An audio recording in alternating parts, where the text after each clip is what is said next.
ఒక మంచి high protein dosa అయితే చూపిస్తాను.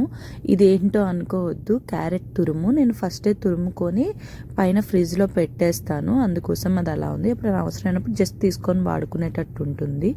ఇప్పుడు నేను వేసే అన్ని వెజ్జెస్ మీకు తెలుస్తున్నాయి కదా. నేను ఇప్పుడు వేసే పిండి శనగపిండి. నేను చెప్పింది కరెక్టే, శనగపిండి వేస్తున్నాను. చాలామందికి ఏమనుకుంటారంటే శనగపిండి మంచిది కాదేమో, అది తింటే నాకు బ్లోటింగ్ అనిపిస్తుంది అని అంటారు.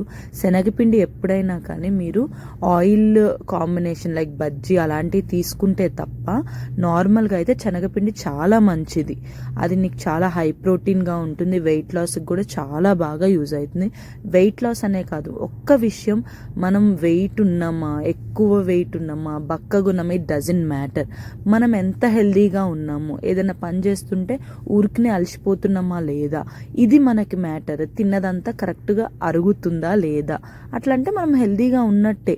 మనం హెల్దీగా ఉన్నంత మట్టికి మనం ఎలా ఉన్నా ఇట్ డజంట్ మ్యాటర్ మనకి.